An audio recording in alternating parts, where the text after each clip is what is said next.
हरे कृष्ण, राधे राधे। स्वागत है आपका हमारे चैनल द रिलीजियस लाइफ में। कान्हा जी की कृपा आप पर और आपके परिवार पर हमेशा बनी रहे। आज की वीडियो में आप सुनेंगे माघ मास के महात्म का 16वां अध्याय। 16वें अध्याय की कथा में अप्सरा, कांचन मालिनी और एक राक्षस के बारे में बताया गया है। तो कथा आरंभ करने से पहले आपसे अनुरोध है कि अगर अभी तक आपने मेरे चैनल को सब्सक्राइब नहीं किया है, पहली बार आप मेरे चैनल पर आए हैं, तो कृपया चैनल को सब्सक्राइब कर लें, क्योंकि आपको मेरे चैनल पर इसी प्रकार की कथाएं मिलती रहेंगी।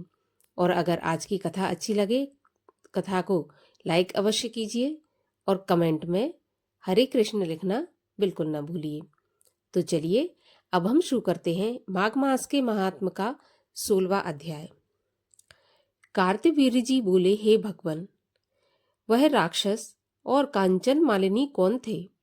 उसने अपना पुण्य किस प्रकार दिया तथा उस राक्षस को सद्गति कैसे प्राप्त हुई?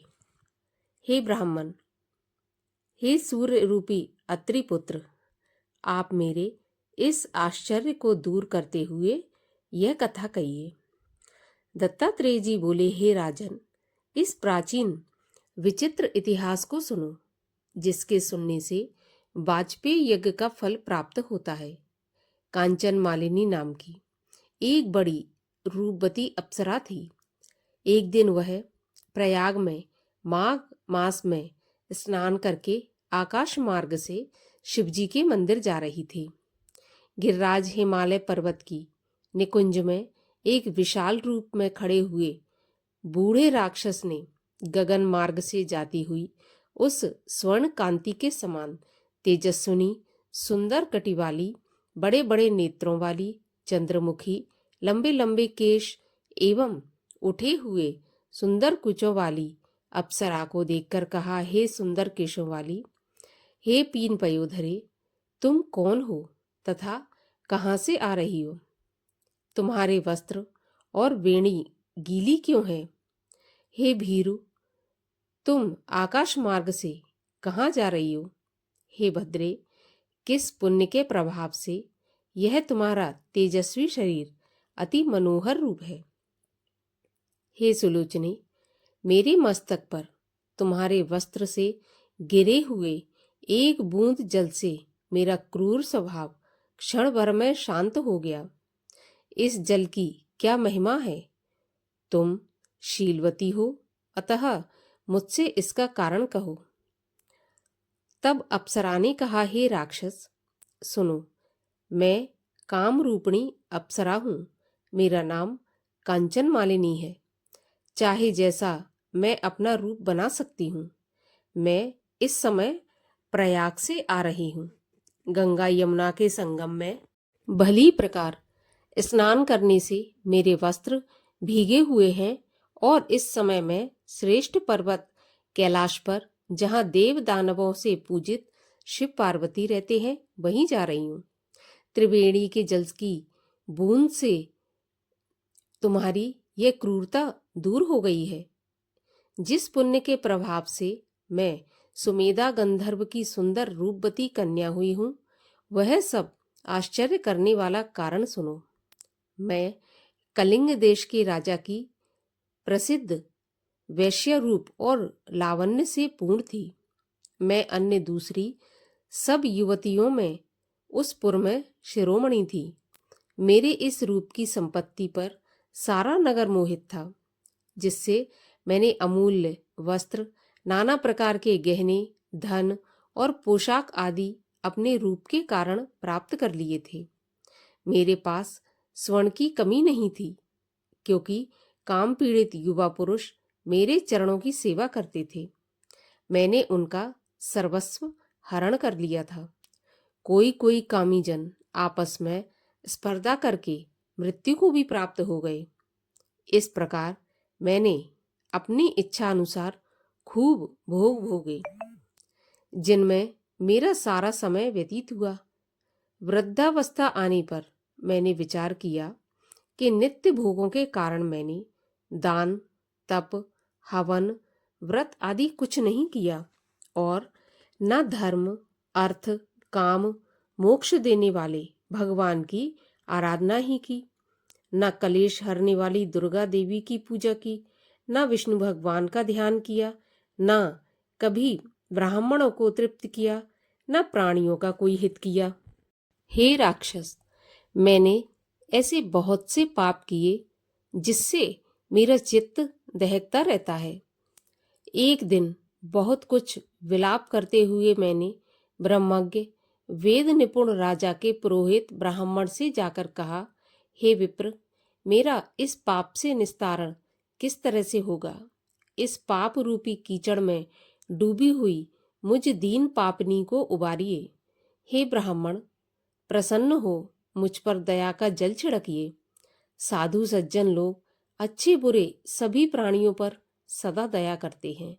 इस तरह मेरे दीन वचन सुनकर और मुझ पर दया कर वह ब्राह्मण प्रेम पूर्वक संपूर्ण धर्मों से पूर्ण वचन बोला, हे सुमुखे, मैं तेरे सब निषिद्ध आचरणों को जानता हूँ। अब तू मेरी बात मानकर शीघ्र ही प्रजापति के क्षेत्र प्रयाग को जा। वहां पर जाकर प्रयाग स्नान करने से तेरे सब पाप नष्ट हो गए, परंतु तीर्थ में जाकर मन में भी अशुभ कर्म मत करना।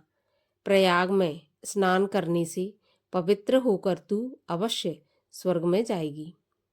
हे भामिनी, तीर्थ स्थान को छोड़कर अन्य स्थान में किए हुए जितने पाप हैं वे उसी वक्त प्रयागराज में नष्ट हो जाते हैं। सुनो, पूर्व समय में गौतम मुनि की स्त्री को देखकर इंद्र काम से वशीभूत हुआ और अपने रूप को छिपाते हुए गुप्त रूप से उसके साथ भोग किया।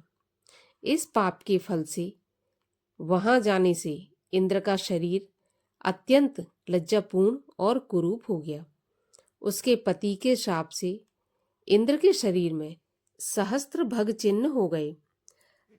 तब निंदनीय कर्म से मुंह नीचा करके देवराज इंद्र मेरु पर्वत के शिखर पर 100 योजन लंबे स्वच्छ जल से भरे हुए सरोवर पर जाकर स्वर्ण कमल की कलिका में घुस गया और उसमें बैठकर अपने को तथा कामदेव को धिक्कारने लगा।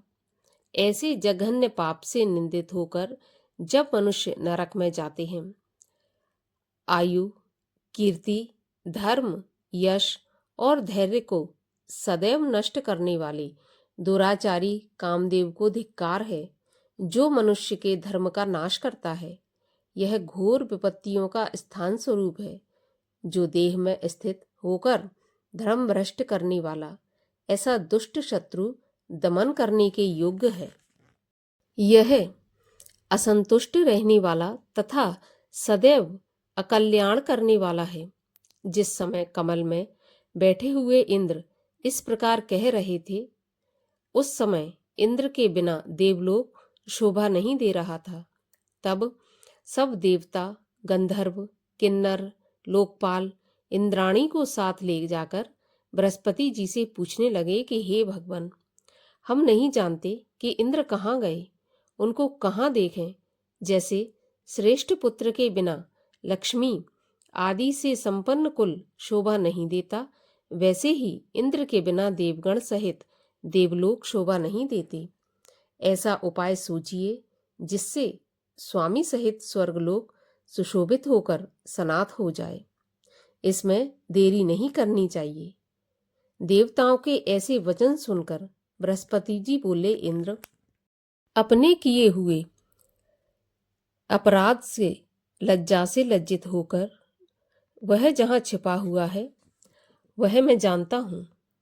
इंद्र ने जो बिना विचारे काम किया है वह उसका फल भोग रहा है। जो नीति को छोड़ देता है उन लोगों को भयंकर फल भोगना पड़ता है। अरे, राज्य के मत से उन्मत्त हो उसने कर्तव्य तथा अकर्तव्य का कुछ भी विचार नहीं किया। देववश नष्ट बुद्धि होकर लोग मूर्खता के काम करते हैं, जिनके अपराध से इस लोक तथा परलोक इन दोनों के पुण्य नष्ट हो जाते हैं। इस प्रकार कहकर बृहस्पति जी सब देवताओं को साथ लेकर उस स्थान की ओर चले जहां विस्तृत सरोवर में स्वर्ण युक्त कमलों में इंद्र छुपे हुए थे। उन्हें देखकर सब देवगण स्तुति करने लगे, जिससे ज्ञान उत्पन्न होने पर वह बाहर आए। बृहस्पति जी के समझाने पर जब इंद्र कमल कलियों से बाहर निकले तो उस समय उनका मुख मलिन एवं कुरूप था। उनकी आंखें लज्जा से बंद थीं। इंद्र ने बृहस्पति जी के चरण पकड़कर कहा, हे बृहस्पति जी, आप मेरी रक्षा कर इस पाप से उद्धार होने का उपाय कहिए। इंद्र के वचन सुनकर विप्रवर बृहस्पति जी ने कहा, प्रयाग में स्नान करते ही तुम पाप से छूट जाओगे। हे इंद्र, चलो, तुमको साथ लेकर हम सब लोग वहां भी चलते हैं। तब पुरोहित को साथ लेकर इंद्र वहां गए और प्रयाग तीर्थ में गंगा यमुना के संगम में स्नान करके शीघ्र ही पापों से छूट गए। तब बृहस्पति जी ने प्रसन्न होकर उनको वर देकर कहा कि हे इंद्र, हमारे प्रसाद से तुम शीघ्र ही पापों से निर्मुक्त होगे और अब तुम्हारे शरीर में ये 1000 योनियों के चिन्ह 1000 नेत्र हो जाएंगे। अब तो इंद्र बृहस्पति के आशीर्वाद से 1000 नेत्रों से ऐसे सुशोभित हुए जैसे मानसरोवर कमलों से शोभायमान होता है। तत्पश्चात सब देवताओं और ऋषियों ने इंद्र की पूजा की तथा गंधर्वों से स्तुति किए जाने पर इंद्र अपनी अमरावती नगरी को गए। इस तरह प्रयाग में स्नान करने से इंद्र निष्पाप हो गए। अतएव हे कल्याणी, तुम भी देवताओं से सेवित प्रयागराज को जाओ। वहां पर जाने से शीघ्र ही तुम्हारे पाप नष्ट होंगे तथा स्वर्ग की प्राप्ति होगी। हे राक्षस, जब इतिहास सहित राजगुरु के मुख से ऐसे सुमंगल वचनों को सुना, तब मैंने संभ्रम में पड़ी हुई राजा के पुरोहित ब्राह्मण के चरणों में प्रणाम किया। तत्पश्चात बंधु बांधव, दास दासी, घर धन आदि सबको छोड़कर और विषय को विष के समान जानकर तथा शरीर को क्षण भर में नष्ट होने वाला समझकर मैं अपने घर से निकल पड़ी और नरक के दारुण भय की चिंता के कारण मैंने माघ महीने में गंगा यमुना के संगम प्रयाग में जाकर स्नान किया। हे वृद्ध निशाचर, उस स्नान के महात्म को सुनो। 3 दिन के स्नान से मेरे सब पाप नष्ट हो गए तथा शेष 27 दिन के स्नान के पुण्य से देव योनि पाई और अब पार्वती की प्रिय सखी होकर कैलाश पर्वत पर रमण करती हूँ। परंतु मुझे अपनी जाति का स्मरण बना रहा। यह प्रयाग स्नान का ही प्रभाव है। आज की कथा यहीं पर समाप्त होती है। अगली कथा सुनने के लिए कृपया चैनल को सब्सक्राइब अवश्य करें। साथ ही हमारे चैनल पर बृहस्पतिवार की कथा भी सुनाई जाएगी, तो वो भी आप अवश्य सुनें। तो चलिए अब हम मिलते हैं अगले वीडियो में। तब तक के लिए हरे कृष्ण।